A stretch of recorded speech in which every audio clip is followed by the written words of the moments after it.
Sir नमस्कार. नमस्कार. नुकत्याच आता शाळा सुरू झालेल्या आहेत आणि या शाळा सुरू झाल्यानंतर आता विद्यार्थ्यांच्या पाठीमागं शिक्षकांना धावण्याची, त्यांच्या मागं लागण्याची वेळ आलेली आहे. म्हणजे पूर्वीची जी 30-40 वर्षापूर्वी जशा जिल्हा परिषदेच्या शाळा होत्या त्यामध्ये विद्यार्थी संख्या नसायची. परंतु त्यावेळेस तर म्हणजे गावामधल्या लोकांना, विद्यार्थ्यांना शिक्षणाची गोडीच नव्हती. म्हणून त्या विद्यार्थ्यांना शिक्षणाच्या प्रवाहात आणण्यासाठी त्यावेळेस शिक्षक त्या मुलांच्या दारोदारी जाऊन, घरोघरी जाऊन त्या मुलांना शाळेमध्ये आणत होते.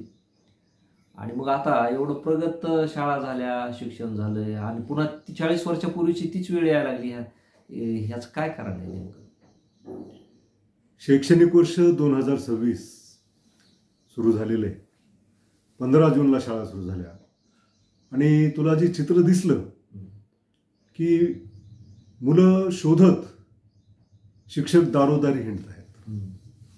प्रामुख्यानं जिल्हा परिषदेचे शिक्षक, अनुदानित शाळेतले शिक्षक यांची तर फारच दमछाक होताना दिसते.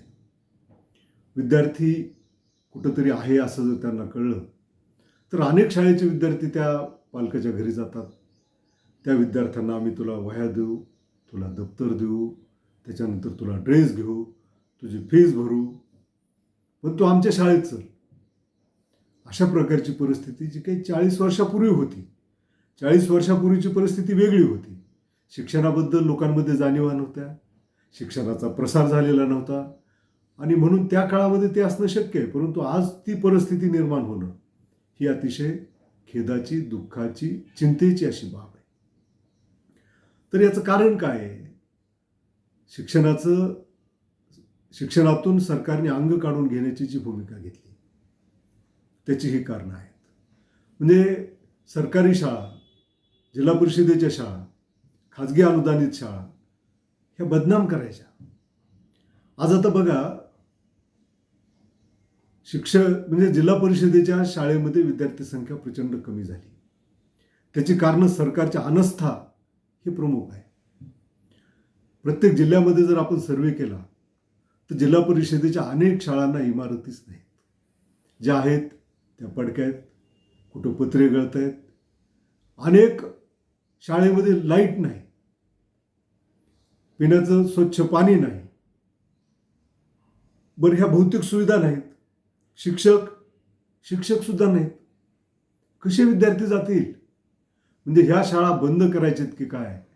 सरकारला बंद करून शिक्षण हे खाजगी लोकांच्या हातामध्ये द्यायचं आहे आणि म्हणून ही हेळसांड ही सुरू आहे.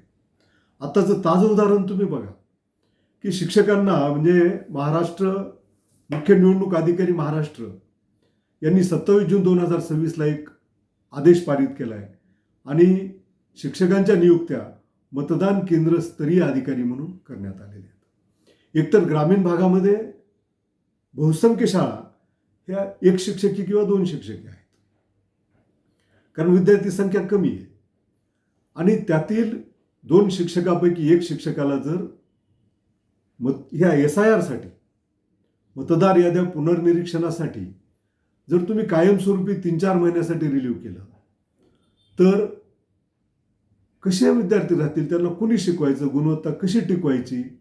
आणि पुन्हा आमदार बम सारखे लोक बोंब मारायला तयारच आहेत की शिक्षक शिकवितच नाहीत, गुणवत्ता ढासळलेली, तिथं राहत नाहीत. तर या आदेशान्वये 4 महिने शिक्षक शाळेवर येणार नाहीत आणि मग गुणवत्तेचं काय? गोरगरिबांच्या शिक्षणाचं काय? हे झालं एक कारण. त्याच्यानंतर 1760 शैक्षणिक कामं शिक्षकांना आहेत.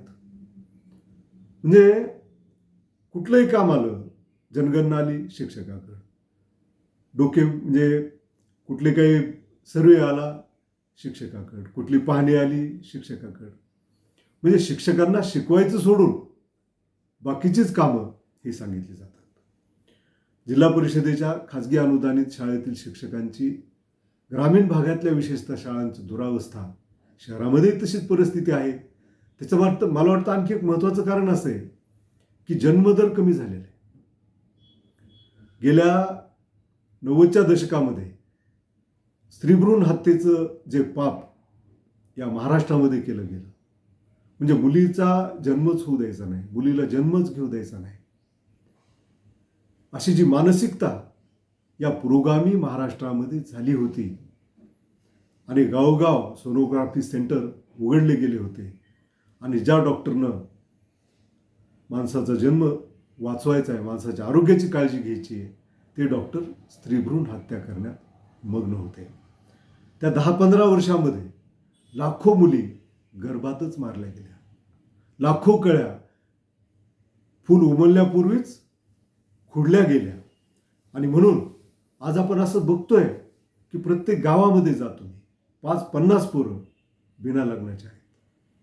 त्यांचं वय 30च्या पुढं झालेले, 35च्या पुढं झालेले, लग्नाचं वय होऊन गेलेले, परंतु त्यांचं लग्नच होत नाही. त्याचं कारण मुलीच नाहीत. आणि ज्या थोड्याशा मुली आहेत त्यांना नोकरदार नवरा पाहिजे. त्यांना नोकरदार मुलगा मिळालाच तर त्या खेड्यात कशाला राहतील, ते शहरात जातात. आणि शहरातही त्यांना सरकारी शाळा नको वाटते, त्यांना अनुदानित शाळा नको वाटते. इंग्रजी शाळेमध्ये खूप चांगलं शिक्षण मिळतं, अशा प्रकारची एक जनभावना जी की चुकीची आहे ती तयार करण्यात आलेली आहे. म्हणजे ते विद्यार्थीसुद्धा, ती मुलंसुद्धा इंग्रजी शाळेमध्ये जातात. म्हणून मराठी शाळांना, मग त्या जिल्हा परिषदेच्या असतील, खाजगी अनुदानित असतील, किंवा आणखी सरकारच्या वेगवेगळ्या नगरपालिकेच्या, महानगरपालिकेच्या शाळा असतील, यांना विद्यार्थीच नाहीत. म्हणून विद्यार्थी जे कोणी आहेत ते विद्यार्थी पुढं आणि शिक्षक मागं, अशा प्रकारची वेळ ही शिक्षकावर आलेली आहे. ती जर बदलायची असेल तर एकतर स्त्री पुरुष जो रेशो आहे तोही टिकला पाहिजे, 50-50 राहिला पाहिजे, परंतु तो आपण डिस्टर्ब केलेला आहे. सरकारची मानसिकता ही शाळा बंद करण्याची आहे, परंतु जर शिक्षणाचं खाजगीकरण झालं तर गोरगरिबांना शिक्षणच मिळणार नाही. कारण शिक्षण ही पैसेवाल्याची मक्तेदारी होईल. मागच्या काळामध्ये शिक्षण ही एका विशिष्ट जातीची मक्तेदारी होती.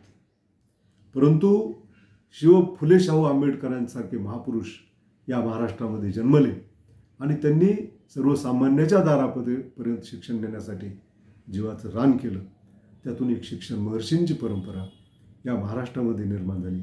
त्यातून हे पुरोगामी राज्य म्हणून जगामध्ये, देशामध्ये नावारूपाला आलं.